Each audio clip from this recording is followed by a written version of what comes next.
전 세계 사람들은 LA 시위 현장에서 어떤 장면을 목격하고 일제히 경악하고 말았습니다. 무슨 일인지 바로 사연 들어보시죠. 잠깐, 시청 전 구독 버튼 꼭 부탁드려요. 안녕하세요.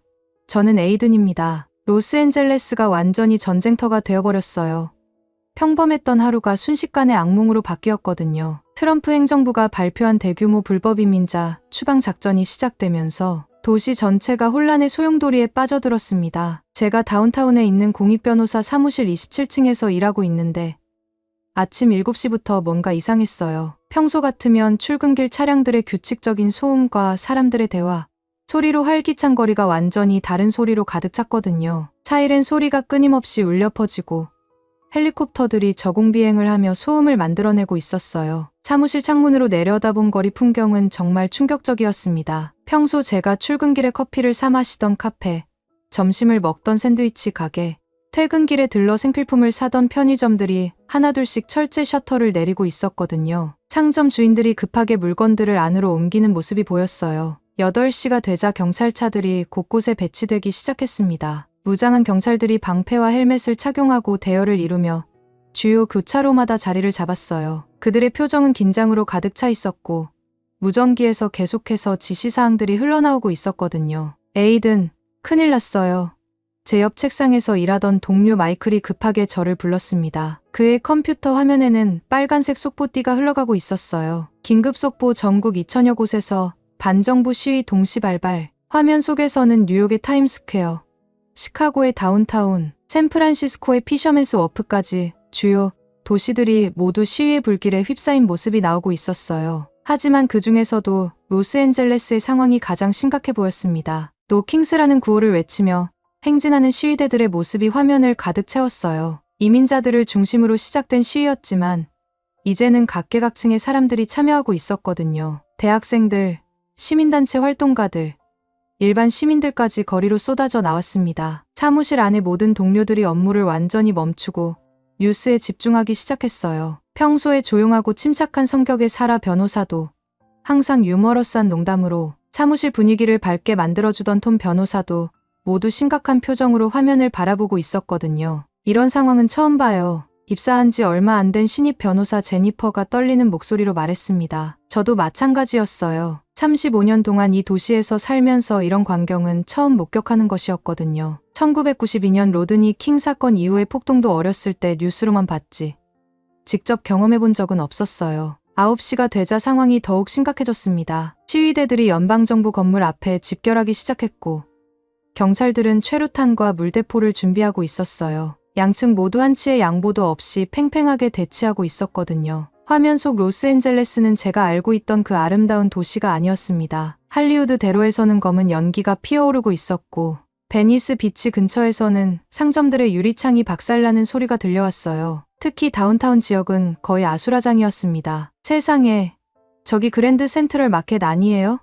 마이클이 놀란 목소리로 말했습니다. 맞았어요. 제가 어렸을 때 할머니와 함께 장을 보러 다녔던 그 유서 깊은 시장이었거든요. 하지만 지금은 완전히 다른 모습이었습니다. 상인들이 급하게 가게를 닫고 있었고 시위대들이 그 앞을 지나가며 구호를 외치고 있었어요. 10시쯤부터는 군대까지 투입되기 시작했습니다. 주방위군 소속의 장갑차들이 주요 도로를 순찰하며 다니고 있었고 무장한 군인들이 중요한 시설들을 경비하고 있었거든요. 정말 믿을 수 없는 광경이었어요. 경찰들과 시위대들 사이의 충돌이 본격적으로 시작되었습니다. 최루탄이 터지는 소리와 함께 하얀 연기가 거리를 뒤덮었고 시위대들은 화염병을 던지며 저항하고 있었어요. 응급차들이 계속해서 오가며 부상자들을 병원으로 이송하고 있었습니다. 이게 정말 우리가 살고 있는 도시가 맞나요? 제 뒤에서 일하던 리사 변호사가 깊은 한숨을 쉬며 말했어요. 저도 똑같은 생각이었습니다. 제가 태어나고 자라고 학교를 다니고 첫사랑도 하고 지금까지 35년간 살아온 이 도시가 이렇게 무너져가는 모습을 보니 가슴이 먹먹했거든요.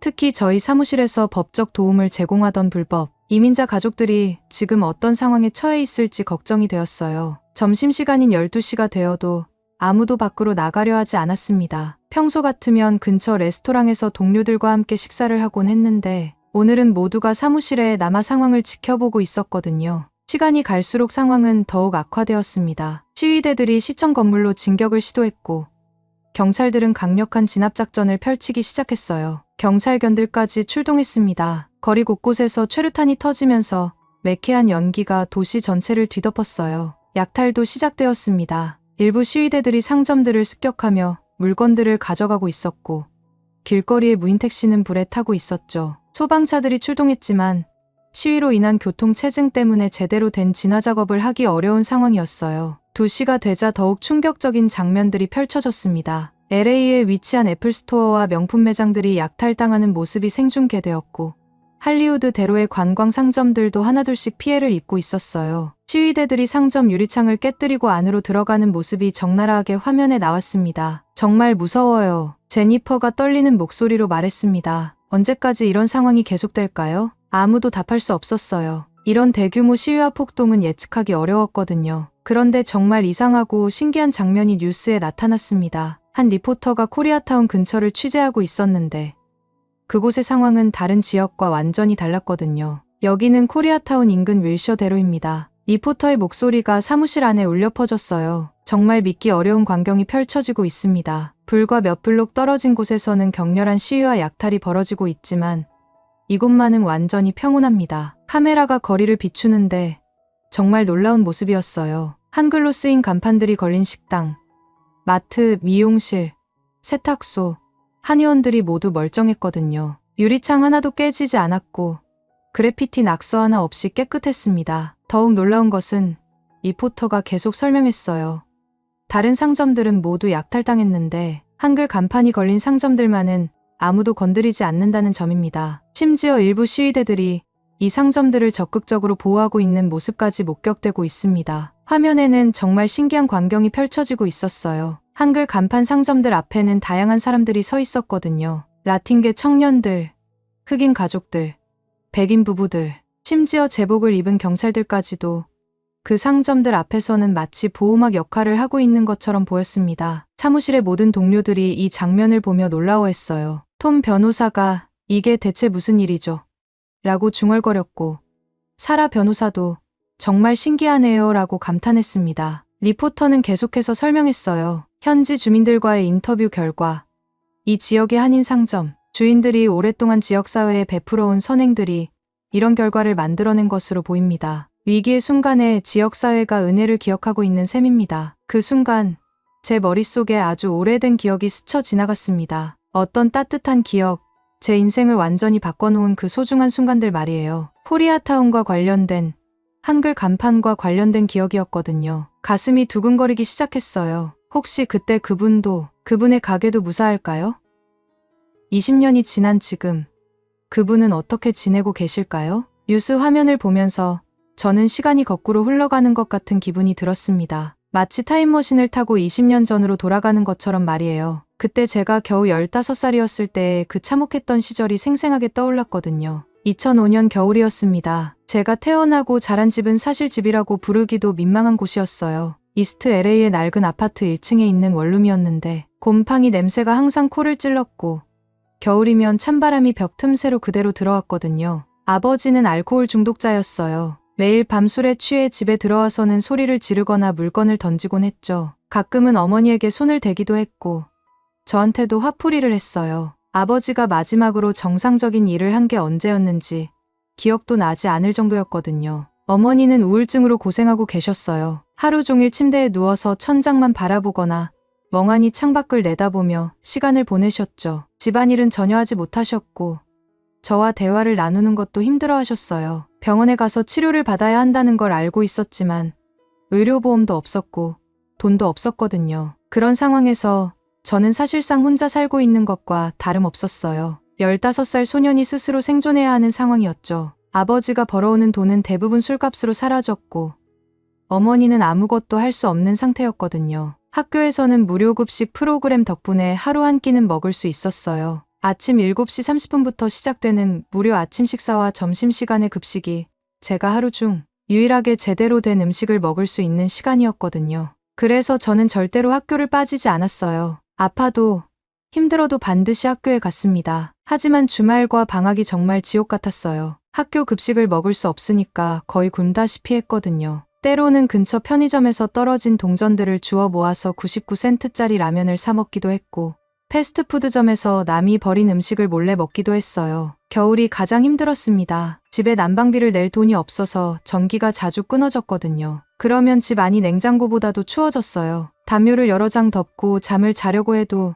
추위 때문에 잠들기 어려웠죠. 가끔은 추위를 피하려고 24시간 영업하는 월마트나 도서관에서 시간을 보내기도 했어요. 옷도 항상 문제였어요. 학교에서 입는 옷은 구세군이나 자선단체에서 나온 옷들이었는데 대부분 사이즈가 맞지 않았거든요. 겨울 코트는 아예 없어서 여름 티셔츠 위에 얇은 후드티만 입고 다녔어요. 다른 아이들이 저를 이상하게 바라보는 시선을 느낄 수 있었지만 어쩔 수 없었죠. 학교에서도 따돌림을 받았어요. 아이들은 저희 상황을 어느 정도 알고 있었거든요. 냄새가 나는 옷을 입고 다니고 점심시간에 무료급식을 받는 모습을 보면서 저를 거지 애라고 부르곤 했어요. 체육 시간에 운동복이 없어서 체육복을 빌려 입어야 할 때가 가장 부끄러웠죠. 하지만 상황은 계속 악화되었어요. 아버지의 음주가 더 심해졌고 어머니의 우울증도 깊어졌거든요. 어떤 날은 집에 들어가기 무서워서 밖에서 밤을 새우기도 했어요. 12월의 어느 추운 밤이었는데 특히 기억에 남아있어요. 그날 아버지가 평소보다 더 술에 취해서 집에 왔어요. 문을 벌컥 열더니 큰 소리로 욕을 하기 시작했거든요. 이 집에 돈 한 푼 안 들여오는 놈들이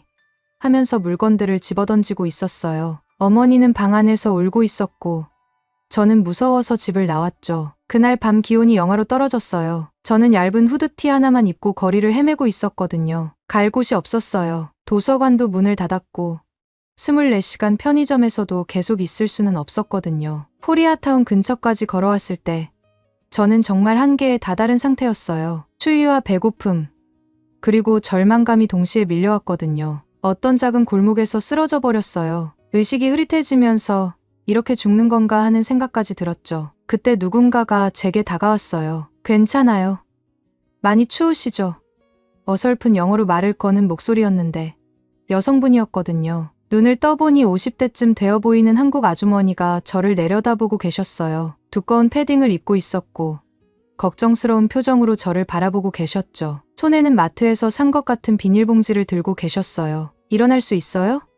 아주머니가 제 팔을 잡아 일으켜 세워주셨어요. 저는 몸에 힘이 없어서 비틀거렸는데 아주머니가 제 어깨를 잡아 지지해 주셨거든요. 추우니까 따뜻한 곳으로 가요. 아주머니가 말씀하시더니 저를 이끌어 주셨어요. 몇 걸음 걸어가니 작은 식당이 나왔거든요. 간판에 한글로 정든 반찬이라고 쓰여 있었어요. 그때까지 저는 한글을 본 적이 거의 없었거든요. 학교에서 다양한 문화에 대해 배우긴 했지만 실제로 한글을 접해본 것은 처음이었어요. 신기하면서도 따뜻한 느낌이 드는 글자들이었죠. 아주머니가 식당 문을 열어주셨어요. 안으로 들어가니 따뜻한 공기가 얼굴을 감쌌거든요. 김치찌개인지 된장찌개인지 뭔가 얼큰하고 따뜻한 냄새가 코끝을 간지렸어요. 그 순간 눈물이 날 것 같았어요. 식당 안은 작았지만 아늑했어요. 6개 정도의 테이블이 있었고 벽에는 한국 음식 사진들이 걸려 있었죠. 카운터 뒤에는 50대 남성분이 서 계셨는데 아마 아주머니의 남편분인 것 같았어요. 여보, 이 아이 많이 추워 보여요. 아주머니가 한국말로 남편분께 말씀하셨어요. 저는 무슨 말인지 몰랐지만 걱정하는 목소리라는 건 알 수 있었거든요. 아저씨도 저를 보더니 고개를 끄덕이셨어요. 그리고 아주머니에게 뭔가 말씀하셨는데 아마 저에게 음식을 주라는 뜻인 것 같았어요. 앉아요. 앉아요. 아주머니가 저를 한 테이블로 안내해 주셨어요. 의자에 앉으니 다리에 힘이 풀렸거든요. 얼마나 오래 걸었는지, 얼마나 추웠는지 그때야 실감이 났어요. 아주머니가 주방으로 들어가시더니 곧 김이 모락모락 나는 김치찌개 한 그릇을 가져다 주셨어요. 그리고 흰쌀밥과 여러 가지 반찬들도 함께 차려주셨죠. 배추김치, 콩나물, 시금치, 계란말이까지. 제가 그때까지 살면서 본 것 중 가장 풍성한 한 끼였어요. 많이 먹어요. 아주머니가 말씀하셨어요. 그리고 숟가락과 젓가락을 주시면서 배고프죠? 하고 물어보셨거든요. 저는 대답도 못하고 눈물이 났어요. 너무 고마워서, 너무 따뜻해서 참을 수가 없었거든요. 아주머니는 제 머리를 쓰다듬어 주시면서 울지 마요. 괜찮아요. 하고 위로해 주셨어요. 그 김치찌개 맛을 지금도 정확히 기억해요. 매콤하면서도 깊은 맛이 났고 김치가 잘 익어서 신맛과 감칠맛이 조화를 이뤘거든요. 처음 먹어보는 음식들이었지만 아직도 생각날 정도로 맛있었습니다. 밥도 윤기가 흘렀고 반찬들도 하나하나 정성스럽게 만드신 게 느껴졌어요. 저는 정말 감사한 마음으로 천천히 먹었어요. 너무 빨리 먹으면 체할 것 같아서. 그리고 이 순간을 최대한 오래 기억하고 싶어서 말이에요. 한 숟가락 한 숟가락 먹을 때마다 몸이 따뜻해지는 게 느껴졌거든요. 아주머니는 제 옆에 앉아서 계속 챙겨주셨어요. 더 먹어요. 김치도 먹어봐요. 밥 더 줄까요? 하면서 마치 제 할머니처럼 따뜻하게 대해주셨거든요. 다 먹고 나서 저는 어떻게 감사 인사를 드려야 할지 몰랐어요. Thank you so much라고 몇 번이나 말했는데 그것만으로는 제 마음이 다 표현되지 않는 것 같았거든요. 그때 아주머니가 말씀하셨어요. 많이 먹어요. 그리고 꿈 가져요. 꿈 가져요. 라는 그 한마디가 제 가슴 깊이 박혔어요. 그때까지 저는 꿈이라는 걸 가져본 적이 없었거든요. 그저 하루하루 살아가는 것만으로도 버거웠으니까요. 하지만 아주머니의 그 말씀을 듣는 순간 뭔가 희망이라는 게 생기는 것 같았습니다. 그날 밤 저는 아주머니 덕분에 따뜻한 곳에서 잠들 수 있었어요. 아주머니가 식당 뒤편에 있는 작은 방을 내어주셨거든요. 난방도 잘 되고 깨끗한 이불도 있었어요. 오랜만에 제대로 잠들 수 있었죠. 그 하루가 제 인생의 터닝포인트였어요. 절망의 끝에서 만난 한 줄기 빛이었죠. 그날 밤 이후로 제 인생은 완전히 달라지기 시작했어요. 아주머니가 저에게 보여주신 따뜻함과 관심은 단순히 하룻밤의 도움으로 끝나지 않았거든요. 오히려 그것이 시작이었어요. 다음 날 아침, 저는 일찍 일어나서 식당을 나가려고 했어요. 더 이상 폐를 끼치고 싶지 않았거든요. 하지만 아주머니는 저를 붙잡으시더니 아침 식사를 차려주셨어요. 따뜻한 미역국과 계란 후라이, 그리고 김이 있는 간단한 한식이었는데 저에게는 세상에서 가장 맛있는 아침 식사였죠. 학교 가야 하죠? 아주머니가 물어보셨어요. 저는 고개를 끄덕였는데 사실 학교에 가기가 두려웠거든요. 어제 밤 집을 나온 후로 집에 들어가지 않았으니까 아버지가 어떤 상태일지 걱정이 되었어요. 아주머니는 제 마음을 읽으신 것처럼 말씀하셨어요. 괜찮아요. 학교 다녀와서 여기 오세요. 저녁 챙겨드릴게요. 그 말을 듣는 순간 눈물이 또 났어요. 누군가가 저를 기다리고 있다는 것, 저녁을 챙겨주신다는 것이 너무나 감사했거든요. 15년 동안 살면서 이런 따뜻함을 느껴본 적이 없었어요. 그날부터 저는 매일 저녁 정든 반찬에서 시간을 보내게 되었어요. 아주머니는 항상 저를 위해 저녁을 준비해 두시고 기다리고 계셨거든요. 김치찌개, 된장찌개, 불고기, 갈비탕, 매일 다른 음식을 해주셨어요. 하지만 아주머니가 해주신 건 음식만이 아니었어요. 식당 뒷자리에 작은 책상을 놓아주시고 제가 숙제를 할 수 있도록 공간을 만들어 주셨거든요. 그리고 헌책들을 가져다 주시기도 했어요. 이 책들, 우리 딸이 읽던 거예요. 아주머니가 영어 소설책 몇 권을 주시면서 말씀하셨어요. 딸은 지금 대학교 다녀요. 당신도 열심히 공부하면 대학교 갈 수 있어요. 겨울이 깊어질수록 아주머니의 도움은 더욱 구체적이 되었어요. 어느 날 제가 추위에 떨고 있는 걸 보시고는 두꺼운 패딩을 하나 사다 주셨거든요. 우리 아들 것인데 안 입어요. 하시면서 주셨는데 나중에 알고 보니 아주머니가 새로 사신 거였어요. 몇 달이 지나면서 저는 정든 반찬을 제 진짜 집처럼 여기게 되었어요. 아주머니와 아저씨는 제게 부모님 같은 존재가 되었거든요. 특히 아주머니는 제가 힘들어할 때마다 따뜻한 위로와 격려를 해주셨어요. 어느 날 제가 수학 시험에서 나쁜 점수를 받고 낙담해 있을 때였어요. 아주머니가 제 어깨를 두드리며 말씀하셨거든요. 괜찮아요. 한 번 못했다고 끝나는 게 아니에요. 다시 열심히 하면 돼요. 그리고 김치볶음밥을 해주시면서 배고프면 공부 안 되니까 먼저 먹어요 하셨어요. 봄이 와서 새학년이 시작될 무렵 제 성적도 조금씩 향상되기 시작했어요. 매일 정든 반찬에서 공부하는 습관이 생겼고 아주머니의 격려 덕분에 자신감도 생겼거든요. 특히 영어 성적이 많이 올랐어요. 여름이 되면서 아주머니는 제게 더 큰 꿈을 갖도록 격려해 주셨어요. 고등학교 졸업하고 대학교 가야 해요. 꼭 공부 많이 해서 좋은 사람 되세요. 하시면서 대학교 입학 관련 정보들도 찾아서 알려주셨거든요. 고등학교를 졸업할 무렵 저는 GED 시험을 준비하기로 했어요. 제 가정 상황 때문에 정규 고등학교를 제대로 다니기 어려웠거든요. 아주머니는 제 결정을 전폭적으로 지지해 주셨어요. 시험 준비서들을 사다 주시고 시험 접수비까지 내주셨거든요. 드디어 GED 시험에 합격했을 때 아주머니가 눈물을 흘리시면서 기뻐하셨어요. 정말 잘했어요. 이제 대학교 갈 수 있어요. 하시면서 저를 꼭 안아주셨거든요. 커뮤니티 칼리지에 입학하고 나중에 UCLA에 편입하고 로스쿨까지 진학하는 동안 아주머니는 항상 제 든든한 후원자였어요. 시험 기간에는 스트레스 받지 말고 건강 챙기세요. 하시면서 영양가 있는 음식들을 싸주시기도 했어요. 변호사가 되고 나서도 한동안은 자주 찾아뵙곤 했어요. 아주머니는 항상 저를 따뜻하게 맞아주셨고 우리 에이든이 정말 훌륭한 변호사가 됐네요. 하시면서 자랑스러워하셨거든요. 결혼을 하고 아이들이 태어나고 삶이 바빠지면서 점점 정든 반찬을 찾아뵙는 횟수가 줄어들었어요. 그래도 명절이나 특별한 날에는 가족들과 함께 찾아뵙곤 했어요. 아주머니도 제 아이들을 무척 예뻐해 주셨거든요. 코로나가 시작되면서 상황이 많이 달라졌어요. 팬데믹 때문에 외출이 제한되고 특히 고령자분들과의 접촉을 피해야 한다는 지침이 있었거든요. 아주머니의 건강을 걱정해서 몇 년 동안 찾아뵙지 못했어요. 전화로는 안부를 물어봤지만 직접 만나 뵙지는 못했어요. 아주머니도 괜찮아요. 건강 조심하세요. 하시면서 이해해 주셨거든요. 사실 마음 한편으로는 미안함도 있었어요. 너무 오랫동안 안 찾아뵙다가 갑자기 가면 어색할 것 같기도 하고 아주머니가 서운하게 생각하실까봐 걱정도 되었거든요. 그래서 더욱 발걸음이 무거워졌어요. 하지만 지금 이 뉴스를 보니까 깨달았어요. 시간은 기다려주지 않는다는 것을. 그리고 정말 소중한 사람에게는 어떤 핑계도 통하지 않는다는 것을 말이에요. 아주머니께서 20년 전 그 추운 겨울밤에 저를 구해주셨듯이 이제는 제가 아주머니를 찾아뵙고 제대로 된 감사 인사를 드릴 때가 된 것 같았어요. 뉴스를 끄고 나서 저는 한참 동안 그 자리에 앉아 있었어요. 머릿속에는 온갖 생각들이 뒤섞여 있었거든요. 아주머니의 따뜻한 미소, 처음 먹어본 김치찌개의 맛, 꿈 가져요 라는 그 한마디, 모든 기억들이 선명하게 되살아났어요. 문득 시계를 보니 오후 7시가 넘어 있었어요. 사라와 아이들은 아직 사라의 어머니 댁에서 저녁을 먹고 있을 시간이었죠. 저는 휴대폰을 들고 사라에게 전화를 걸었어요. 여보? 벌써 일 끝났어? 사라의 밝은 목소리가 들려왔어요. 응. 일찍 끝났어. 그런데 사라, 저는 잠시 망설였어요. 어떻게 설명해야 할지 몰라서요. 왜?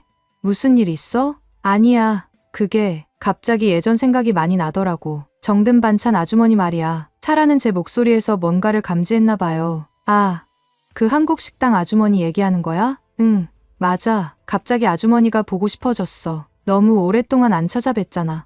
그럼 가봐야지. 언제 갈 거야? 사라의 대답이 너무 당연하다는 듯이 나와서 조금 놀랐어요. 지금 당장 가도 될까? 너무 갑작스러울까? 에이든, 당신이 얼마나 그 아주머니한테 고마워하는지 나도 알고 있어. 지금이라도 가는 게 맞아. 전화를 끊고 나서 저는 재킷을 입고 차 키를 집어들었어요. 그런데 문득 빈손으로 갈 수는 없다는 생각이 들었어요. 20년 동안 받기만 했는데 이제는 제가 뭔가 드려야 할 때가 아닌가 싶었거든요. 차를 몰고 근처 한국 마트로 향했어요. 한국 전통차나 좋은 선물을 사가고 싶었거든요. 마트에 들어서니 온갖 한국 식품들이 진열되어 있었어요. 결국 좋은 홍삼 선물 세트를 하나 골랐어요. 그리고 예쁜 포장지에 싸달라고 부탁했어요. 선물을 사고 나서 코리아타운으로 향하는 길, 마음이 점점 두근거렸어요. 아주머니가 저를 알아보실까? 많이 늙으셨을까? 건강하실까? 온갖 걱정이 들었거든요. 코리아타운에 도착하니 거리 풍경이 예전과는 많이 달라져 있었어요. 새로운 건물들이 들어서고 간판들도 훨씬 현대적으로 바뀌어 있었거든요. 하지만 여전히 한글 간판들이 즐비하고 한국 음식 냄새가 거리에 가득했어요. 기억을 더듬어가며 정든 반찬이 있던 골목으로 들어섰어요. 혹시 문을 닫은 건 아닐까? 다른 가게로 바뀐 건 아닐까 하는 불안감이 점점 커졌습니다. 골목을 천천히 걸어가면서 주변을 둘러봤어요. 기억 속의 그 위치쯤에 도착했을 때 저는 당황스러워졌어요. 정든 반찬이라는 간판이 보이지 않았거든요. 그 자리에는 신토부리 찌개집이라는 다른 식당이 들어서 있었어요. 간판도 완전히 새 것이고 인테리어도 현대적으로 바뀌어 있었어요. 저는 한참 동안 그 자리에 서서 주변을 둘러봤어요. 혹시 제가 길을 잘못 찾은 건 아닌지, 다른 골목인 건 아닌지 확인해봤거든요. 하지만 아무리 봐도 맞는 위치였어요. 옆에 있던 세탁소도 그대로 있었고 건너편 문구점도 똑같았어요. 분명히 이곳이 정든 반찬이 있던 자리였어요. 가슴이 철렁 내려앉았어요. 20년 만에 용기를 내서 찾아왔는데 아주머니는 이미 계시지 않다니 너무 늦었구나 하는 자책감이 밀려왔어요. 하지만 포기할 수는 없었어요. 혹시라도 아주머니의 소식을 들을 수 있을까 싶어서 새로 들어선 식당에 들어가 봤어요. 어서 오세요. 40대쯤 되어 보이는 남성이 반갑게 인사해 주셨어요. 안녕하세요. 혹시 이 자리에 예전에 정든 반찬이라는 식당이 있었는지 아세요? 아, 정든 반찬이요. 네, 알죠. 제가 이 자리 인수받기 전에 하시던 분들이에요. 한 2년 전쯤에 문 닫으셨죠. 2년 전이라니 저는 그때 뭘 하고 있었을까요? 아마 바쁘다는 핑계로 또 다음에 시간 날 때 하면서 미루고 있었겠죠. 혹시 그분들이 어디로 가셨는지 아세요? 연락처라도. 글쎄요. 정확하게는 모르겠는데. 아, 잠깐만요. 사장님이 잠시 생각하시더니 말씀하셨어요. 옆집 세탁소 아주머니가 알 수도 있어요. 오래전부터 여기 계셨거든요. 저는 급하게 옆집 세탁소로 향했어요. 문을 열고 들어가니 60대쯤 되어 보이는 아주머니가 옷들을 정리하고 계셨어요. 안녕하세요. 혹시 옆에 있던 정든반찬 하시던 분들 아세요? 아, 정든반찬 박씨 부부요? 물론 알죠. 20년 넘게 옆에서 장사하셨는데. 그런데 왜요? 사실 제가 예전에 그분들한테 정말 많은 도움을 받았거든요. 오랫동안 연락을 못 드리다가 오늘 갑자기 생각이 나서 찾아왔는데 문이 닫혀 있더라고요. 세탁소 아주머니의 표정이 조금 어두워졌어요. 아이고, 그러셨구나. 박 아주머니가 관절염이 너무 심해지셔서 더 이상 장사를 못 하시게 됐어요. 몇 년 전부터 많이 아프셨는데 결국 2년 전에 가게 문을 닫으셨죠. 관절염. 생각해보니 아주머니가 이미 50대셨는데 지금은 벌써 70대가 되시는 거였어요. 제가 너무 당연하게 아주머니가 계속 그 자리에 계실 거라고 생각했던 것 같아요. 지금은 어디 계신지 아세요?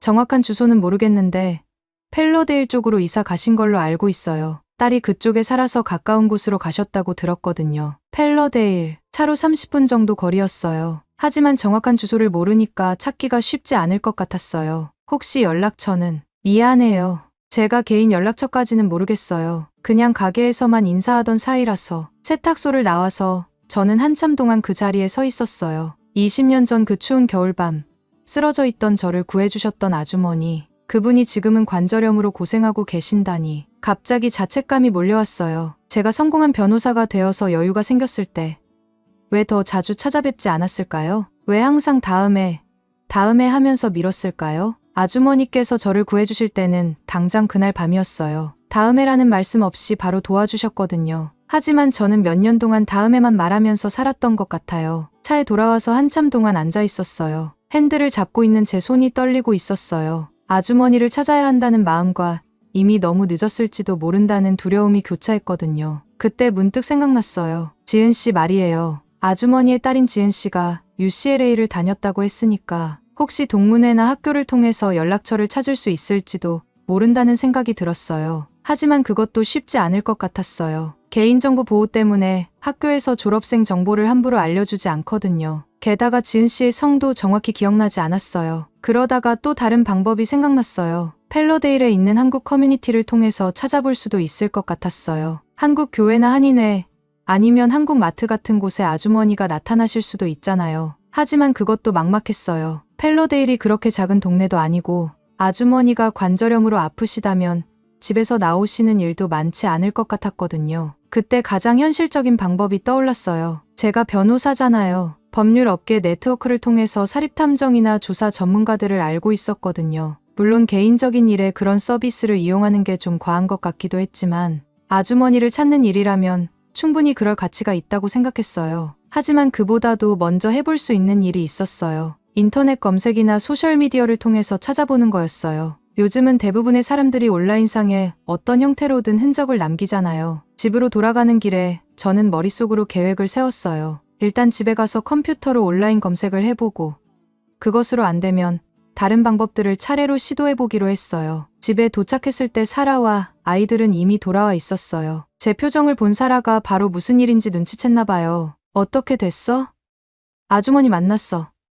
사라가 조심스럽게 물어봤어요. 아니야, 가게가 문을 닫았어. 2년 전에. 저는 힘없이 소파에 앉으면서 말했어요. 어머, 정말. 그럼 아주머니는 어디 계셔? 저는 세탁소 아주머니한테 들은 이야기를 사라에게 들려줬어요. 관절염이 심해져서 장사를 그만두셨다는 것, 펠러데일 쪽으로 이사 가셨다는 것까지 말이에요. 그럼 찾아봐야지. 방법이 있을 거야. 사라가 제 손을 잡으면서 말했어요. 응, 나도 그렇게 생각해. 일단 인터넷부터 검색해 볼 거야. 그날 밤 저는 거의 3시간 동안 컴퓨터 앞에 앉아서 검색을 했어요. 정든반찬, 코리아타운, 박씨, 펠러데일 등등 생각나는 키워드들을 조합해서 검색해봤지만 별다른 결과를 찾을 수 없었어요. 페이스북이나 인스타그램 같은 소셜미디어도 검색해봤지만 아주머니 연세를 생각하면 그런 것들을 사용하실 가능성은 낮아 보였어요. 하지만 지은 씨는 다를 수 있다고 생각했어요. 40대 정도 되셨을 텐데 소셜미디어를 사용하실 수도 있잖아요. UCLA 경영학과, 지은 등의 키워드로 검색해봤지만 역시 뚜렷한 결과는 없었어요. 밤늦게 침대에 누워서도 계속 생각했어요. 20년 전 그 추운 겨울밤,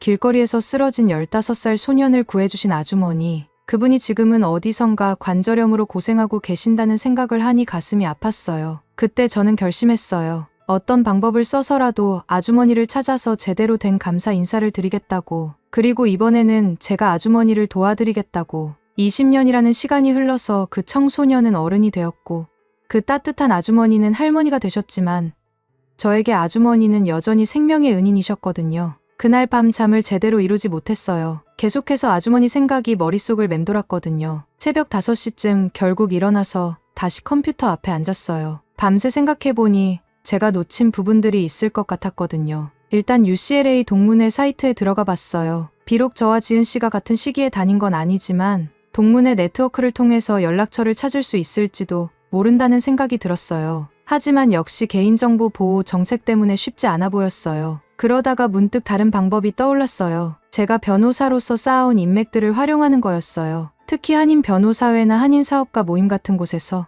혹시 아주머니나 지은 씨를 아는 사람이 있을 수도 있잖아요. 아침 8시가 되자마자 저는 오랜 친구인 김 변호사에게 전화를 걸었어요. 그도 한인 2세이고 LA 한인 커뮤니티에서 오래 활동해왔거든요. 에이든, 이른 아침에 무슨 일이야? 김 변호사가 놀란 목소리로 물어봤어요. 미안해, 데이빗. 급한 일이 있어서 그래. 혹시 너 펠러데일 쪽 한인 커뮤니티 사람들 아는 사람 있어? 제가 아주머니를 찾고 있는 상황을 설명해주니 데이빗이 적극적으로 도와주겠다고 했어요. 내가 아는 한인 부동산 중개인이 펠러데일에 있어. 그쪽으로 이사온 한인 가정들 정보를 알고 있을 수도 있어. 정말 연락해줄 수 있어? 물론이지. 지금 당장 전화해볼게. 1시간 후 데이빗이 다시 전화를 걸어왔어요. 에이든, 좋은 소식이 있어. 내 친구가 몇 년 전쯤 펠러데일로 이사온 한인 부부에 대해 기억한다고 해. 여자분이 관절 문제로 고생한다는 얘기도 들었다고 하더라고. 가슴이 두근거리기 시작했어요. 정말. 그럼 연락처를. 아직 확실하지 않으니까 너무 기대는 하지 마. 일단 그 부동산 중개인이 오늘 오후에 시간이 있다고 하니까 만나보자. 오전 중에는 사무실에서 일을 하려고 했지만 도저히 집중이 안 되었어요. 동료들도 제가 평소와 다르다는 걸 눈치챘나 봐요. 에이든, 괜찮아요? 오늘 좀 이상해 보이는데. 마이클이 걱정스럽게 물어봤어요. 응, 괜찮아. 그냥 개인적으로 좀 중요한 일이 있어서. 점심시간에 저는 데이빗과 함께 펠러데일에 있는 한 카페에서 부동산 중개인 이 씨를 만났어요. 50대 중반쯤 되어 보이는 차분한 인상의 분이었어요. 안녕하세요. 데이빗한테 얘기 들었어요. 옛날 은인을 찾고 계신다고요. 이 씨가 따뜻하게 말씀하셨어요. 저는 아주머니와의 만남, 그리고 제 인생이 어떻게 바뀌었는지에 대한 이야기를 간략하게 들려드렸어요. 이 씨가 진지하게 들어주시더니 고개를 끄덕이셨어요. 감동적인 이야기네요. 제가 기억하는 부부가 맞는지 확인해봐야겠지만 일단 조건들이 비슷해요. 코리아타운에서 이사 오신 70대 부부인데 부인분이 관절염으로 많이 고생하신다고 들었거든요. 혹시 성함이나 정확한 주소를. 죄송하지만 개인정보라서 함부로 알려드릴 수는 없어요. 하지만 제가 간접적으로 연락을 취해볼 수는 있을 것 같아요. 일단 그분들이 맞는지부터 확인해보죠. 이 씨가 휴대폰을 꺼내서 몇 통의 전화를 걸었어요. 한국어로 대화를 나누시는데 중간중간 정든 반찬이라는 단어가 들렸어요. 제 심장이 빠르게 뛰기 시작했어요. 맞는 것 같아요. 이 씨가 전화를 끊고 나서 흥미진진하게 말씀하셨어요. 박 아주머니가 예전에 코리아타운에서 정든 반찬이라는 식당을 하셨다고 하네요. 정말요? 그럼 지금 어디 계세요? 여기서 10분 거리의 작은 아파트에 사세요. 딸이 근처에 살아서 가까운 곳으로 이사 오셨다고 하더라고요. 드디어 찾았어요. 몇 년 만에 아주머니를 다시 만날 수 있게 된 거예요. 하지만 갑자기 걱정이 들기 시작했어요. 아주머니가 제가 이렇게 오랫동안 찾아뵙지 않은 것에 대해 서운해하시지는 않을까? 혹시 제가 찾아뵙고 싶다고 전해주실 수 있을까요? 저는 조심스럽게 부탁했어요. 물론이죠. 일단 제가 연락해서 상황을 설명해 볼게요. 이 씨가 다시 전화를 걸어서 한국어로 길게 대화를 나누셨어요. 저는 긴장한 채로 기다렸어요. 혹시 아주머니가 만나기 싫어하시면 어떻게 하지? 아니면 제가 너무 오랫동안 안 찾아뵌 것에 대해 화나셨으면 박 아주머니가 정말 놀라시면서 기뻐하세요. 이 씨가 환한 미소를 지으며 말씀하셨어요. 에이든이라는 이름을 듣자마자 바로 알아보시더라고요. 그동안 당신을 많이 궁금해하셨다고 하네요. 특히 코로나 때문에 못 만난 게 많이 아쉬우셨다고 해요. 눈물이 날 뻔했어요. 아주머니가 저를 원망하지 않고 계셨다니. 지금 당장 만나뵐 수 있을까요? 네. 아주머니가 당장이라도 보고 싶다고 하세요. 하지만 한 가지 미리 말씀드릴 게 있어요. 관절염이 많이 심해지셔서 거동이 불편하세요. 그리고 예전보다 많이 연로하시니까 그 점 감안하시고요. 데이빗과 헤어진 후 저는 이 씨와 함께 아주머니가 계신 아파트로 향했어요. 가는 길에 이 씨가 아주머니의 근황을 더 자세히 알려주셨어요. 딸이 정말 효녀예요. 아주머니 아파트 바로 위층에 살면서 매일 돌봐드리고 있어요. 아주머니도 딸 자랑을 정말 많이 하시더라고요. 지은 씨 말씀이시죠? 네, 맞아요. 지은 씨가 결혼해서 아이 둘을 키우면서도 어머니를 정말 잘 모시고 있어요. 아파트 단지에 도착했을 때 저는 잠시 차 안에서 마음을 가다듬었어요. 몇 년 만에 재회. 어떤 말씀을 먼저 드려야 할까요? 이 씨와 함께 엘리베이터를 타고 3층으로 올라갔어요. 복도를 걸어가면서 가슴이 점점 빨리 뛰었어요. 301호 앞에 도착해서 이 씨가 초인종을 눌렀어요. 박 아주머니, 이 중개사예요. 에이든이라는 분 모시고 왔어요. 문이 열리면서 40대 초반쯤 되어 보이는 여성이 나타났어요. 분명히 지은 씨였어요. 예전에 만났을 때보다 조금 더 성숙해 보였지만 아주머니와 닮은 따뜻한 인상은 그대로였어요. 어머, 정말 에이든이에요? 지은 씨가 깜짝 놀라면서 말했어요. 어머니가 얼마나 기다리셨는지 몰라요. 코로나 때문에 못 만나서 정말 아쉬워하셨거든요. 어서 들어오세요. 거실로 들어서니 소파에 앉아 계신 아주머니가 보였어요. 몇 년 사이에 더 많이 연로해지신 것 같았어요. 머리가 더 하얗게 변하셨고 등도 예전보다 더 굽어 보였어요. 하지만 저를 보시는 눈빛만큼은 예전과 똑같이 따뜻했어요. 에이든이. 아주머니가 떨리는 목소리로 제 이름을 부르셨어요. 아주머니. 저는 아주머니 앞에 무릎을 꿇고 앉았어요. 정말 보고 싶었어요. 그동안 못 찾아뵙고 죄송했어요. 아주머니가 떨리는 손으로 제 얼굴을 어루만져 주셨어요. 아이고, 무슨 소리야. 코로나 때문에 어쩔 수 없었잖아. 나도 에이든이 걱정 많이 했어. 가족들 다 건강하지? 네. 모두 건강해요. 아주머니는 어떻게 지내셨어요? 많이 아프시다고 들었는데. 괜찮아요. 괜찮아. 나이 들면 다 그런 거지. 그보다 에이든이 아이들은 어떻게 컸어? 마이클이랑 에밀리? 아주머니가 제 아이들 이름까지 기억하고 계시다는 사실에 감동받았어요. 몇 년 전에 한번 말씀드린 것만으로도 이렇게 기억해 주시다니. 지은 씨가 옆에서 설명해 주셨어요. 어머니가 에이든 씨 가족 얘기를 정말 많이 하세요. 가끔 우리 에이든이 아이들은 지금 얼마나 컸을까 하시면서요. 아주머니, 아이들이 할머니 보고 싶어 해요. 살아도 안부 전해달라고 했어요. 정말. 살아도 안녕하다고 전해줘. 나중에 아이들도 데리고 와야 해. 지은 씨가 차를 준비하는 동안 저는 아주머니와 그동안의 이야기를 나눴어요. 코로나 기간 동안 어떻게 지내셨는지, 건강은 어떤지, 제 가족들은 어떻게 지냈는지 서로 안부를 물어봤어요. 정든 반찬 문 닫으셔서 정말 아쉬웠어요. 그동안 얼마나 힘드셨을까요? 에이든아, 그건 어쩔 수 없었어. 내 몸이 말을 안 들으니까. 아주머니가 쓸쓸하게 웃으시면서 말씀하셨어요. 그래도 에이든이 같은 좋은 사람들 덕분에 행복했던 시간들이 많았어. 아주머니의 건강 상태에 대해서도 자세히 들어봤어요. 무릎과 손목 관절염이 심해져서 걷기도 힘들고 일상생활도 많이 불편하시다고 했어요. 수술을 받으면 좀 나아질 수도 있다고 하는데 지은 씨가 조심스럽게 말했어요. 하지만 비용도 만만치 않고 나이도 있으시고 해서 수술비가 얼마나 되는데요? 저는 즉시 물어봤어요. 에이든아, 그런 걱정은 하지 마. 아주머니가 제 손을 흔드시며 말씀하셨어요. 우리가 알아서 할 일이야. 하지만 저는 이미 마음을 정했어요. 20년 전 아주머니가 저를 구해주셨듯이 이제는 제가 아주머니를 도와드릴 차례였어요. 그날 오후 늦게까지 아주머니 댁에서 시간을 보냈어요. 옛날 이야기도 하고 지은 씨 가족들과도 인사를 나눴어요. 지은 씨의 두 아이들도 만났는데 하나는 14살, 하나는 11살이었어요. 할머니가 에이든 아저씨 얘기 많이 해주셨어요. 큰아이가 말했어요. 정말 착한 사람이라고, 할머니 생명의 은인이라고 하셨어요. 저는 아주머니가 아이들에게까지 제 이야기를 해주셨다는 사실에 또 한 번 감동받았어요. 집으로 돌아가기 전에 저는 지은 씨와 따로 이야기할 시간을 가졌어요. 지은 씨, 아주머니 수술건에 대해서 제가 도움을 드리고 싶어요. 에이든 씨, 정말 고마운 마음은 알겠지만 이미 너무 많은 것을 받았는데. 아니에요. 이건 제가 받은 은혜를 갚는 일이에요. 아주머니가 없었다면 지금의 저도 없어요. 제발 도와드리게 해주세요. 지은 씨도 어머니의 건강이 걱정되셨던 터라 결국 제 제안을 받아들이기로 하셨어요. 다만 아주머니께는 아직 말씀드리지 않기로 했어요. 아주머니가 부담스러워하실까 봐서요. 그날 밤 집에 돌아와서 사라에게 모든 이야기를 들려줬어요. 사라도 정말 기뻐하면서 저를 지지해 주었어요. 당연히 도와드려야지. 당신이 그동안 마음에만 담아두고 있던 일이니까 이제라도 제대로 해야 해. 며칠 후 저는 지은 씨와 함께 병원에 가서 아주머니의 상태를 정확히 파악했어요. 의사 선생님은 무릎 관절 치환술을 받으면 많이 좋아질 거라고 하셨어요. 다만 아주머니 연세를 고려해서 신중하게 접근해야 한다고 하셨어요. 수술비와 재활비용을 모두 합치면 상당한 금액이었지만 저에게는 전혀 부담이 되지 않았어요. 아주머니가 저에게 해주신 일에 비하면 아무것도 아니었거든요. 아주머니께는 의료보험에서 대부분 지원해주기로 했다고 말씀드렸어요. 아주머니가 부담스러워하지 않으시도록 말이에요. 수술 날짜를 잡고 병원 수속을 밟으면서 저는 깨달았어요. 이제야 진짜로 아주머니께 감사 인사를 드리는 거라는 것을.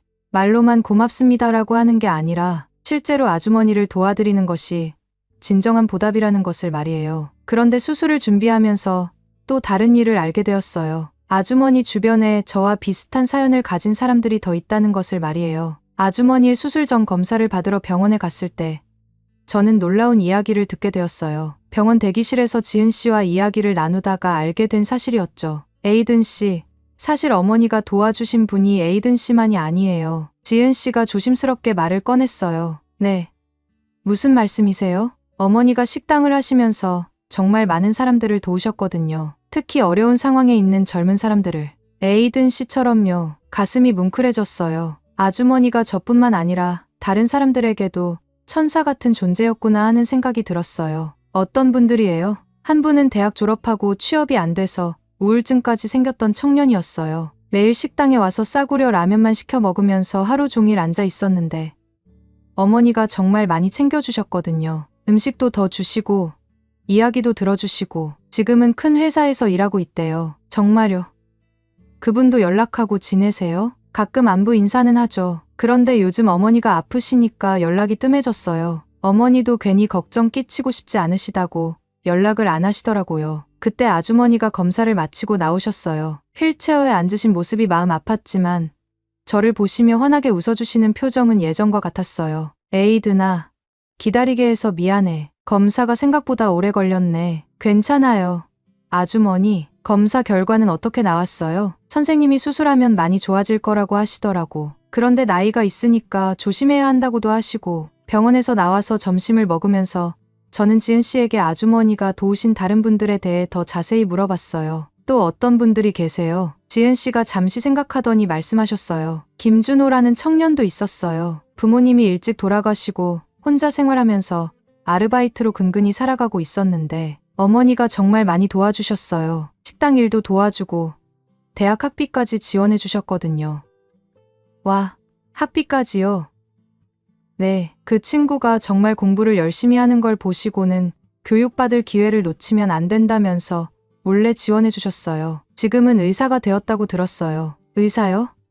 정말 대단하네요. 그리고 또 한 분은 지은 씨가 잠시 말을 멈췄어요. 사실 이분 이야기는 좀 복잡해요. 어떤 분이신데요? 마리아라는 멕시코 출신 여성이었어요. 불법 체류자 신분이어서 정말 힘들게 살고 있었는데 어머니가 우연히 알게 되신 거예요. 임신한 상태였는데 병원에도 못 가고 아주머니의 따뜻한 마음이 얼마나 큰지 새삼 깨닫게 되었어요. 아주머니가 어떻게 도와주셨어요? 일단 식당에서 일자리를 주시고 병원비도 지원해 주시고 아기가 태어난 후에도 계속 도와주셨어요. 마리아가 영어를 못해서 각종 서류 작업할 때도 함께 다니시고 지금은 어떻게 되셨어요? 합법적인 신분을 얻어서 잘 살고 있어요. 아이도 이제 고등학생이 되었고요. 마리아가 가끔 아이와 함께 찾아와서 안부 인사를 드리곤 해요. 점심을 먹고 나서 아주머니가 잠시 쉬고 계실 때 저는 지은 씨와 따로 이야기할 기회를 가졌어요. 지은 씨, 혹시 아주머니가 도우신 분들 연락처 알고 계세요? 일부는 알고 있어요.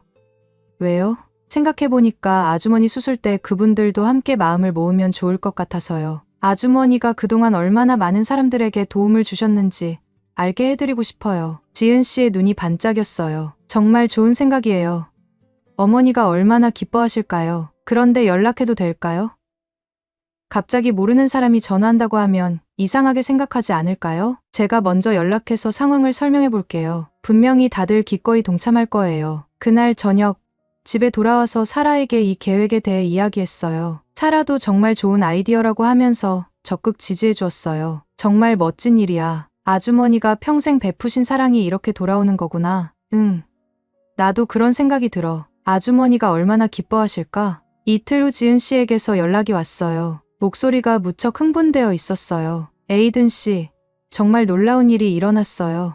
무슨 일이에요? 어머니가 도우신 분들에게 연락을 해봤는데 모두들 정말 적극적으로 참여하고 싶다고 하시더라고요. 그런데 그게 다가 아니에요. 또 무슨 일이 있었어요? 준호 씨, 지금 의사 되신 그분이 직접 어머니 수술을 집도하고 싶다고 하시는 거예요. 정말요?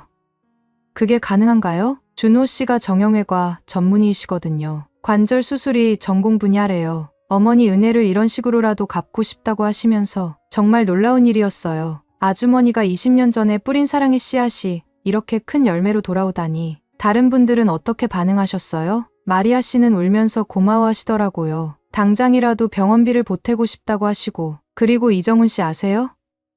취업 못해서 우울해하던 그분이요. 지금 대기업 임원이 되셨는데 재활 치료비 전액을 지원하겠다고 하세요. 가슴이 뜨거워졌어요. 아주머니 한 분의 따뜻한 마음이 이렇게 많은 사람들의 인생을 바꿔놓았고 이제 그 사람들이 다시 아주머니를 위해 마음을 모으고 있다니. 그럼 우리가 계획한 것보다 훨씬 큰 일이 되겠네요. 네.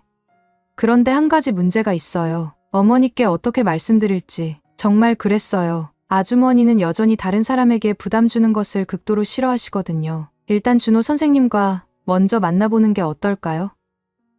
의학적인 상담도 받을 겸해서요. 다음 날 저와 지은 씨는 준호 선생님이 근무하는 병원을 찾아갔어요. 30대 중반의 차분하고 신뢰감 넘치는 모습이었어요. 안녕하세요. 박 아주머니 말씀 많이 들었어요. 준호 선생님이 따뜻하게 인사해 주셨어요. 선생님, 정말 감사합니다. 그런데 괜찮으신가요? 아주머니께서 부담스러워하실까봐 그런 걱정은 하지 마세요. 저에게는 아주머니께 받은 은혜를 갚을 수 있는 소중한 기회예요. 의학적으로도 충분히 좋은 결과를 낼 수 있는 케이스입니다. 준호 선생님이 아주머니의 검사 결과를 자세히 검토해 주셨어요. 관절염이 꽤 진행된 상태지만 수술로 충분히 개선될 수 있어요. 다만 연세를 고려해서 단계적으로 접근하는 게 좋겠어요. 먼저 한쪽 무릎부터 시작해서요. 회복 기간은 얼마나 걸까요? 보통 6주 정도면 일상생활이 가능하고 3개월 정도면 거의 완전히 회복됩니다. 물론 재활 치료가 중요하고요. 준호 선생님과 상담을 마친 후 저희는 아주머니께 어떻게 말씀드릴지 고민했어요. 그때 지은 씨가 좋은 아이디어를 냈어요. 어머니께 준호 씨가 찾아뵙고 싶어 한다고 먼저 말씀드리는 게 어떨까요?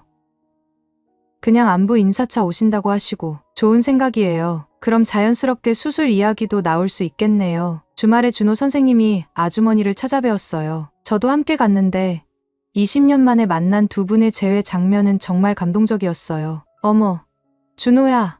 아주머니가 준호 선생님을 알아보시자마자 눈물을 글썽이셨어요. 이렇게 훌쩍 커서 의사 됐다며? 네. 아주머니, 덕분에 여기까지 올 수 있었어요. 준호 선생님도 목이 메인 것 같았어요. 무슨 소리야. 내가 워낙 똑똑하고 열심히 해서 그런 거지. 그날 준호 선생님은 아주머니와 오랫동안 이야기를 나누시면서 자연스럽게 수술에 대한 이야기를 꺼내셨어요. 아주머니, 무릎이 많이 아프시죠? 제가 전문적으로 보니까 수술하시면 정말 많이 좋아지실 것 같은데요. 그런가? 하지만 나이도 있고 돈도 많이 들 텐데 돈 걱정은 하지 마세요. 제가 아는 병원에서 의료진 가족 할인을 받을 수 있어요. 그리고 준호 선생님이 잠시 망설이시더니 말씀하셨어요. 저희 가족이라고 생각하고 제가 직접 수술해드리고 싶어요. 아주머니가 깜짝 놀라셨어요. 준호야, 그런 큰 것을. 안 돼. 너한테 너무 부담이 될 것 같은데. 전혀 부담 안 돼요. 오히려 제가 감사한 마음이에요. 아주머니가 저에게 해주신 것에 비하면 아무것도 아니에요. 결국 아주머니가 준호 선생님의 제안을 받아들이시기로 했어요. 다만 다른 분들이 비용을 지원한다는 이야기는 아직 말씀드리지 않았어요. 나중에 수술이 성공적으로 끝나고 나서 천천히 알려드리기로 했거든요. 수술 날짜가 정해지자 마리아 씨와 정훈 씨도 아주머니를 찾아뵙고 싶다고 하셨어요. 지은 씨가 조심스럽게 아주머니께 말씀드리니 아주머니가 정말 기뻐하셨어요. 정말. 마리아도 오고 정훈이도 온다고. 얼마나 반갑겠어. 수술 일주일 전 아주머니 댁에는 정말 뜻깊은 모임이 열렸어요. 저와 사라, 그리고 마이클과 에밀리도 함께 갔어요. 아이들이 할머니를 만나보고 싶다고 했거든요. 마리아 씨는 이제 고등학생이 된 아들 루이스와 함께 왔어요. 루이스는 정말 예의 바른 청년으로 자라 있었고 스페인어와 영어, 한국어까지 구사할 수 있었어요. 할머니, 저 루이스예요. 어머니가 할머니 이야기 정말 많이 해주셨어요. 루이스가 한국말로 인사했어요. 어머, 루이스가 이렇게 컸구나. 한국말도 잘하고. 아주머니가 정말 기뻐하셨어요. 정훈 씨는 부인과 함께 왔는데 정말 성공한 사업가답게 차분하고 든든한 인상이었어요. 아주머니, 그동안 건강하셨어요? 정말 보고 싶었어요. 정훈아, 너도 이제 가정을 꾸리고 잘 됐구나. 모두가 모인 그 자리에서 아주머니는 정말 행복해하셨어요. 자신이 도왔던 사람들이 모두 제자리를 찾아 잘 살고 있는 모습을 보시면서요. 내가 뭘 그리 대단한 일을 했다고 아주머니가 수줍게 말씀하셨어요. 아주머니가 하신 일이 얼마나 큰 것인지 아세요? 정훈 씨가 진지하게 말씀하셨어요. 아주머니가 아니었다면 저는 아마 포기했을 거예요. 아주머니 덕분에 지금의 제가 있는 거예요. 마리아 씨도 눈물을 글썽이며 말씀하셨어요. 엄마, 정말 고마워요. 루이스도 이렇게 건강하게 클 수 있었던 것도 모두 엄마 덕분이에요. 그날 저녁 모든 분들이 돌아가시고 나서 아주머니가 저에게 말씀하셨어요. 에이드나, 정말 고마워. 이런 자리를 만들어줘서. 무슨 말씀을 하세요. 아주머니가 받으실 당연한 사랑이에요. 난 그냥 할 수 있는 일을 했을 뿐인데 이렇게 큰 보답을 받다니. 그때 저는 깨달았어요. 진정한 사랑은 보상을 바라지 않고 베푸는 것이지만 그런 사랑은 결국 더 큰 사랑으로 돌아온다는 것을. 아주머니가 지난 수십 년간 심은 사랑의 씨앗들이 이제 이렇게 아름다운 열매로 맺어지고 있는 거였어요. 수술을 며칠 앞두고 저는 모든 것이 잘 될 거라는 확신을 가지게 되었어요. 아주머니를 사랑하는 이렇게 많은 사람들이 함께 기도하고 있으니까요. 수술 당일 아침, 병원에는 정말 많은 사람들이 모였어요. 아주머니를 걱정하는 마음 하나로 모인 우리 모두의 모습을 보면서 저는 다시 한번 아주머니가 얼마나 많은 사람들에게 사랑받고 계시는지 실감했어요. 준호 선생님은 새벽부터 병원에 나와서 수술 준비를 하고 계셨어요. 평소보다 더 긴장한 모습이 역력했어요. 선생님, 괜찮으세요? 제가 조심스럽게 물어봤어요. 네, 괜찮아요. 그냥 아주머니이시다 보니까 더 완벽하게 하고 싶어서요. 준호 선생님이 약간 떨리는 목소리로 대답하셨어요. 수술실로 들어가시기 전 아주머니는 우리 모두와 인사를 나누셨어요. 마취 때문에 의식이 흐릿해져 가시는 중에도 한 사람 한 사람을 챙기시더라고요. 에이드나, 너무 걱정하지 마. 괜찮을 거야. 아주머니가 제 손을 꼭 잡으시며 말씀하셨어요. 아주머니, 저희가 여기서 기다리고 있을게요. 힘내세요. 마리아야, 루이스 잘 챙기고. 정훈아, 너도 회사 일 때문에 무리하지 말고.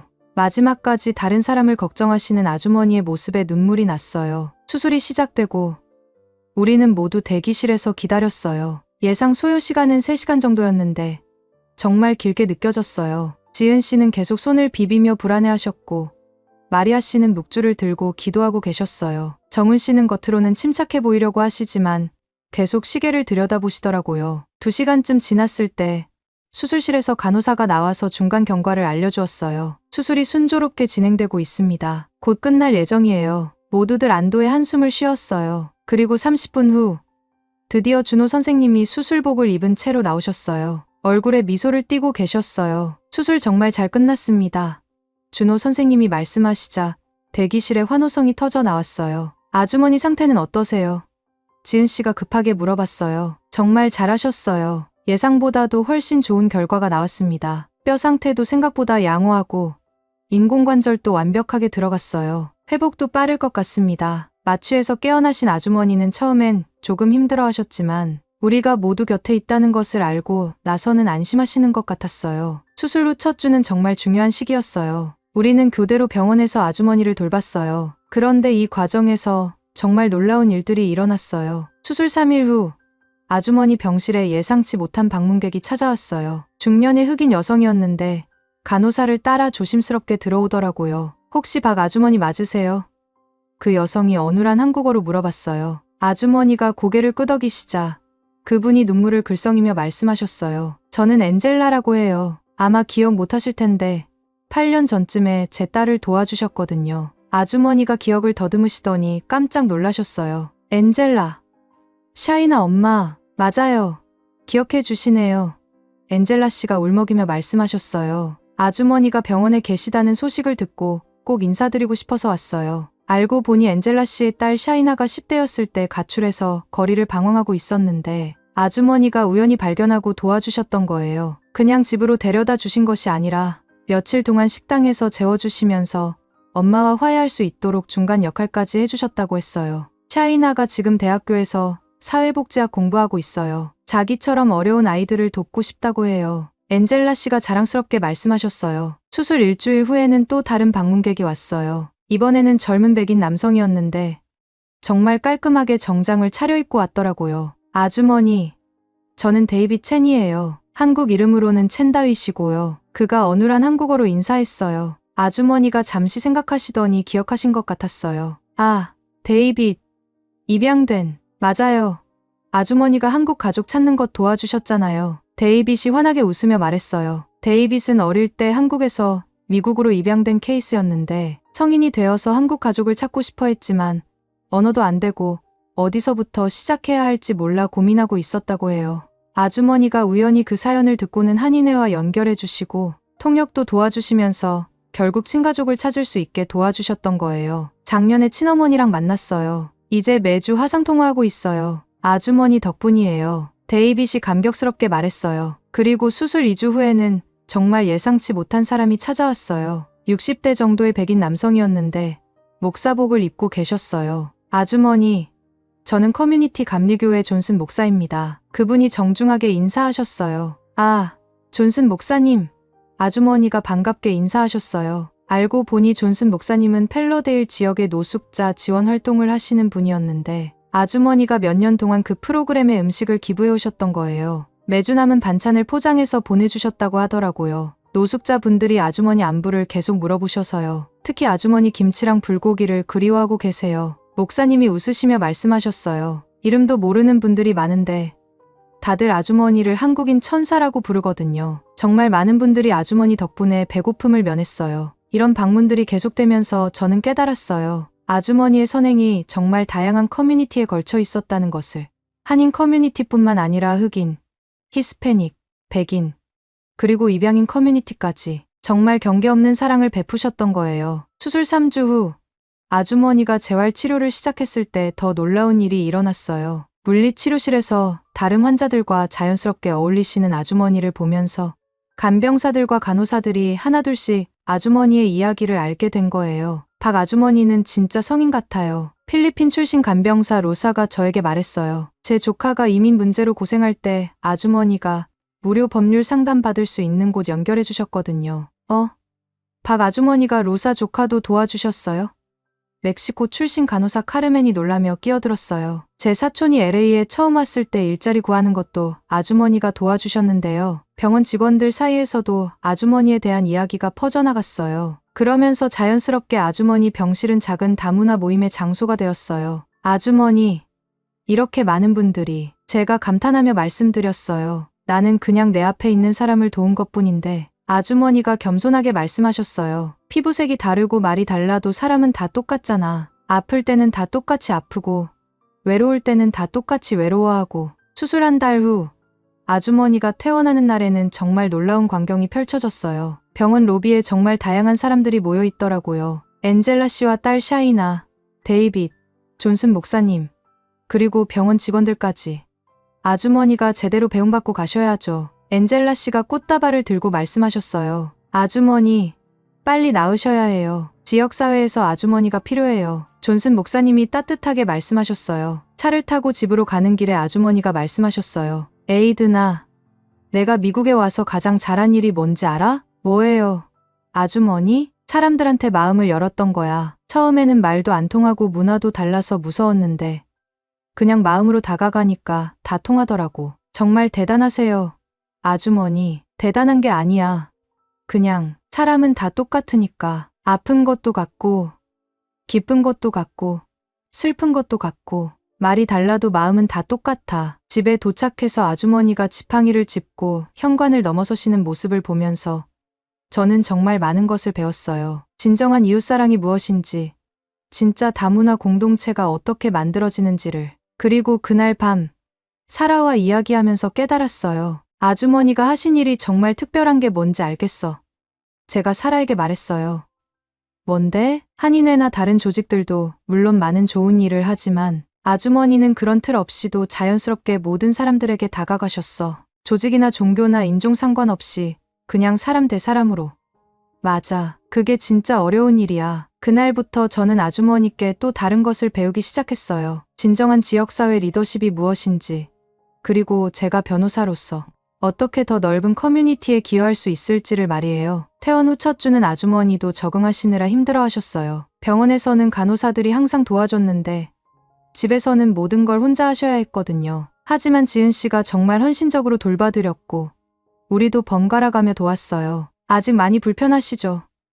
제가 물어봤어요. 괜찮아. 이 정도만 해도 전보다 훨씬 나아진 거야. 아주머니가 웃으시며 말씀하셨어요. 무엇보다 이렇게 많은 사람들이 날 걱정해준다는 게 감사해. 그리고 일주일 후 정말 뜻밖의 소식을 들었어요. 지은 씨가 전화를 걸어와서 말하길 아주머니가 도우셨던 분들이 자발적으로 감사 카드 캠페인을 시작했다는 거예요. 어머니한테 감사 인사를 제대로 전하고 싶다고 하면서 카드에 각자의 사연을 적어서 보내오고 계세요. 지은 씨가 설명해 주었어요. 며칠 후 저도 그 카드들을 직접 봤는데 정말 감동적이었어요. 각각 다른 언어로, 다른 필체로 쓰여진 감사의 마음들. 어떤 카드에는 아이들의 그림까지 그려져 있었어요. 이런 걸 받으니까 어떠세요? 제가 아주머니께 물어봤어요. 정말 꿈만 같아. 아주머니가 카드들을 하나하나 들여다보시며 말씀하셨어요. 내가 이런 소중한 사람들이었구나. 그날 밤 저는 사라에게 말했어요. 아주머니를 통해서 정말 많은 걸 배우고 있어. 성공이 뭔지, 진짜 의미 있는 삶이 뭔지. 그러게, 우리도 아이들한테 이런 걸 가르쳐줘야겠어. 사라가 동의했어요. 아주머니가 퇴원하고 회복 중이실 때 저는 정말 예상치 못한 연락을 받았어요. 제가 일하는 공익변호사 사무실로 걸려온 전화였는데 목소리가 많이 흥분되어 있었어요. 혹시 에이든 루카스 변호사님이세요? 저는 SNS에서 활동하는 기자 김미나라고 합니다. 네, 맞습니다. 무슨 일이시죠? 변호사님이 박순자 할머니와 특별한 인연이 있으시다고 들었는데요. 혹시 한인 커뮤니티의 이야기를 더 많은 사람들에게 알릴 생각은 없으신가요? 저는 잠시 머뭇거렸어요. 어떤 의미인지 잘 모르겠었거든요. 어떤 방식으로요? 사실 요즘 SNS에서 한인분들 이야기가 조금씩 퍼지고 있어요. 시위 때 한글 간판의 상점들이 보호받은 이유를 사람들이 궁금해하거든요. 그런데 조사해보니 정말 놀라운 사실들이 나왔어요. 정말 궁금했어요. 무슨 이야기인지. 어떤 이야기들이요? 한 분은 코리아타운 한의원에서 무료 침술 치료를 받아서 만성 통증이 나았다고 하시고, 또 다른 분은 한인 변호사가 무료로 이민 서류를 도와줘서 영주권을 받을 수 있었다고 하시더라고요. 그런데 이런 이야기들이 한두 개가 아니에요. 집에 돌아와서 저는 직접 SNS를 검색해봤어요. 정말 놀라웠어요. 샵 코리아타운의 기적, 샵 한인 커뮤니티, 샵 한글 간판 같은 해시태그들이 생겨나 있었고 수백 개의 게시물들이 올라와 있었거든요. 한 게시물을 클릭해봤어요. 제가 실직했을 때 한인교회에서 3개월 동안 무료 급식을 해주셨어요. 목사님이 종교는 상관없으니 일자리 구할 때까지 오세요라고 하시더라고요. 덕분에 버틸 수 있었어요. 또 다른 게시물도 봤어요. 우리 딸이 수학을 못해서 고민이었는데 코리아타운 학원에서 무료로 보충 수업 해주셨어요. 이제 딸이 수학을 좋아해요. 한국 선생님들 정말 감사해요. 한인마트 사장님이 저희 가족이 어려울 때 외상으로 장을 볼 수 있게 해주셨어요. 그리고 나중에 갚으러 갔더니 괜찮다.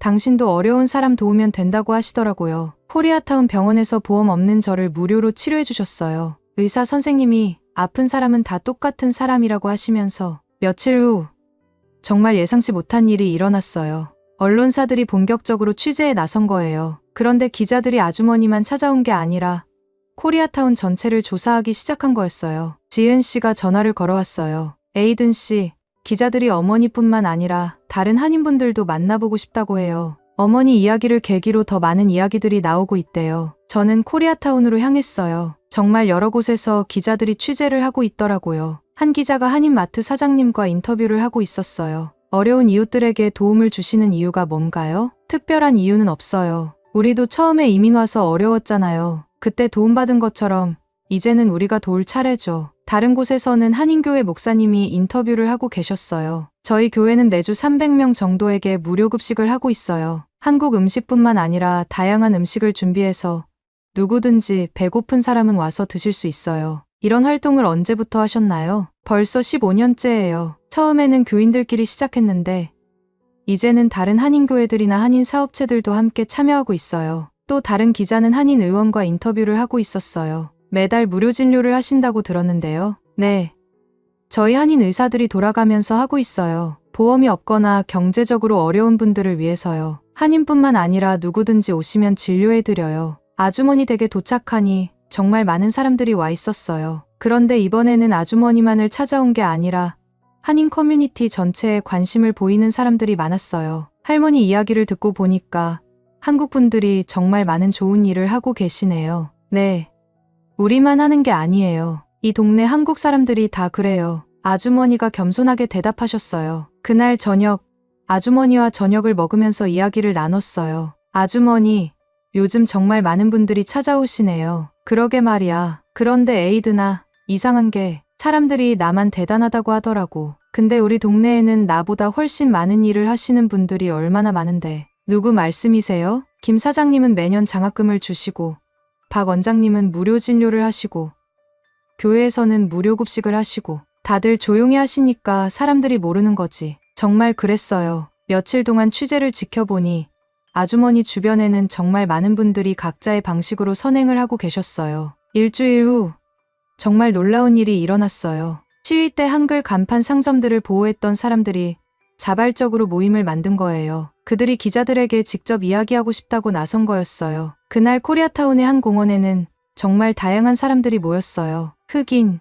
히스패닉, 백인, 아시아계, 나이도 다양하고 직업도 다양한 사람들이었어요. 기자들이 그들에게 질문했어요. 왜 한글 간판의 상점들을 보호하셨나요? 한 중년의 흑인 남성이 대답했어요. 제 아들이 백혈병에 걸렸을 때 한인 의사가 무료로 치료해 주셨어요. 그분 덕분에 아들이 살 수 있었거든요. 젊은 히스패닉 여성이 말했어요. 제가 영어를 못할 때 한인교회에서 무료로 영어를 가르쳐 주셨어요. 지금 제가 좋은 직장을 가질 수 있게 된 것도 그 덕분이에요. 백인 할아버지가 말씀하셨어요. 저희 손자가 수학을 못해서 고민이었는데 한인 학원에서 무료로 가르쳐 주셨어요. 이제 손자가 엔지니어가 되었어요. 이런 이야기들이 끝없이 이어졌어요. 그리고 한 청년이 마지막에 말했어요. 우리가 시위 때 한글 간판의 가게들을 지킨 이유는 간단해요. 한국 분들이 우리에게 해주신 사랑을 기억하고 있었거든요. 그래서 위험한 상황에서도 그 간판들을 지키고 싶었어요. 그 모습을 보면서 저는 깨달았어요. 이건 정말 한 사람의 이야기가 아니라 전체 커뮤니티의 이야기였다는 것을.